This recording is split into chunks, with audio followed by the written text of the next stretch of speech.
ಅಯೋಧ್ಯೆ ರಾಮ ಮಂದಿರ ದೇಣಿಗೆ ಕಳ್ಳತನ ಪ್ರಕರಣದ ತನಿಖೆ ತೀವ್ರಗೊಂಡಿದೆ. ಈ ಪ್ರಕರಣದಲ್ಲಿ ಬಂಧಿಸಲಾದಂತಹ 3 ಆರೋಪಿಗಳಿಗೆ ಅಯೋಧ್ಯೆ ನ್ಯಾಯಾಲಯ 24 ಗಂಟೆಗಳ ಪೊಲೀಸ್ ಕಸ್ಟಡಿಯನ್ನ ವಿಧಿಸಿದೆ. ಪೊಲೀಸರು ಈ ಮೂವರನ್ನ ಮುಖಾಮುಖಿಯಾಗಿ ವಿಚಾರಣೆ ನಡೆಸಿ ಪ್ರಕರಣಕ್ಕೆ ಸಂಬಂಧಪಟ್ಟಂತಹ ಸಾಕ್ಷ್ಯಗಳನ್ನು ಸಂಗ್ರಹಿಸೋಕೆ ಪ್ರಯತ್ನ ಪಟ್ಟಿದ್ದಾರೆ. ಇದೇ ವೇಳೆ ಕರ್ಮಕಾಂಡಗಳು ಬಯಲಾಗಿವೆ.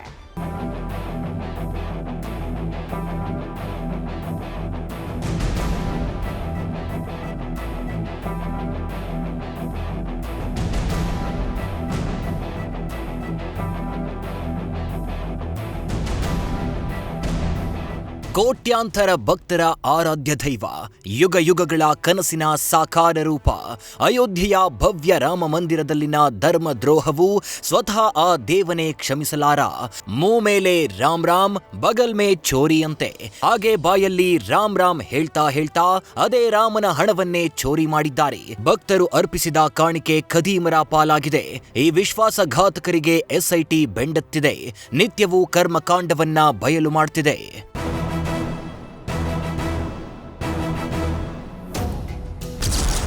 ರಾಮ ಮಂದಿರ ಲೋಕಾರ್ಪಣೆ ದಿನ 113 ಕೋಟಿ ಖರ್ಚು. ಆವತ್ತೇ ದೇಣಿಗೆ ಲೂಟಿಯನ್ನ ಉದ್ಘಾಟಿಸಿದ್ದ ಹುಂಡಿ ಕಳ್ಳರು.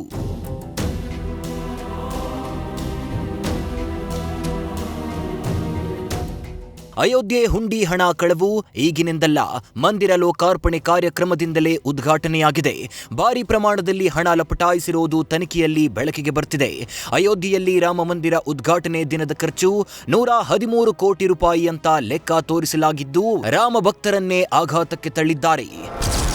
2024ರ ಜನವರಿ 22ರಂದು ಅಯೋಧ್ಯೆ ರಾಮ ಮಂದಿರ ಉದ್ಘಾಟನೆಯಾಗಿತ್ತು. ಕೇವಲ ಉದ್ಘಾಟನಾ ಕಾರ್ಯಕ್ರಮಕ್ಕೆ 113 ಕೋಟಿ ರೂಪಾಯಿ ಖರ್ಚು ಮಾಡಿರುವುದಾಗಿ ದಾಖಲೆಯಲ್ಲೇ ಉಲ್ಲೇಖ ಆಗಿದೆ. ಅಂದು ಪ್ರಧಾನಿ ಮೋದಿ ಸೇರಿ 8,000 ಮಂದಿ ಗಣ್ಯರು ಅತಿಥಿಗಳು ಭಾಗಿಯಾಗಿದ್ರು. ಸದ್ಯ ಇದೇ ಉದ್ಘಾಟನಾ ಕಾರ್ಯಕ್ರಮಕ್ಕೆ 113 ಕೋಟಿ ರೂಪಾಯಿ ಖರ್ಚು ಮಾಡಿರುವುದು ಅನುಮಾನಕ್ಕೆ ಕಾರಣವಾಗಿದೆ. ಇನ್ನು ರಾಮ ಮಂದಿರದ ಧ್ವಜಾರೋಹಣ ಮಹಾಕುಂಭವೇಳೆಯ ಖರ್ಚು 124 ಕೋಟಿ ರೂಪಾಯಿ ಖರ್ಚಿನ ಲೆಕ್ಕ ನೀಡಲಾಗಿದೆ. ಸದ್ಯ ರಾಮ ಮಂದಿರದ ಖರ್ಚಿನ ಲೆಕ್ಕ ನೋಡಿ ಎಸ್ಐಟಿ ಅಧಿಕಾರಿಗಳೇ ದಂಗಾಗಿದ್ದಾರೆ. 124 ಕೋಟಿ ರೂಪಾಯಿ ಖರ್ಚಿನ ಲೆಕ್ಕ ತೋರಿಸಿ ಹಣ ನುಂಗಿ ಹಾಕಿರುವ ಅನುಮಾನ ಕಾಡ್ತಿದೆ. ಈ ಬಗ್ಗೆ ಪರಿಶೀಲನೆ ನಡೆಸುತ್ತಿರುವ ಎಸ್ಐಟಿ ಅಧಿಕಾರಿಗಳು ಯಾವ್ಯಾವುದಕ್ಕೆ 124 ಕೋಟಿ ರೂಪಾಯಿ ಖರ್ಚಾಗಿದೆ ಅಂತ ತನಿಖೆ ಕೈಗೆತ್ತಿಕೊಂಡಿದ್ದಾರೆ. ಇತ್ತ ರಾಮ ಮಂದಿರ ದೇಣಿಗೆ ಹಣ ಕಳ್ಳತನವು ಟ್ರಸ್ಟ್ ಮಾಜಿ ಪ್ರಧಾನ ಕಾರ್ಯದರ್ಶಿ ಚಂಪತ್ ರಾಯ್ ಮತ್ತು ಟ್ರಸ್ಟಿ ಅನಿಲ್ ಮಿಶ್ರಾ ತಲೆದಂಡ ಪಡೆದಿದೆ. ಸದ್ಯ ಮಾಜಿ ಐಎಫ್ಎಸ್ ಅಧಿಕಾರಿ ಕೃಷ್ಣ ಮೋಹನ್ರನ್ನ ಮಧ್ಯಂತರ ಪ್ರಧಾನ ಕಾರ್ಯದರ್ಶಿಯಾಗಿ ನೇಮಿಸಲಾಗಿದ್ದು, ಜುಲೈ 22ರಂದು ಮತ್ತೊಮ್ಮೆ ಟ್ರಸ್ಟ್ ಸಭೆ ಸೇರಲಿದ್ದು ನಿರ್ಧಾರ ಕೈಗೊಳ್ಳುವ ಸಾಧ್ಯತೆ ಇದೆ.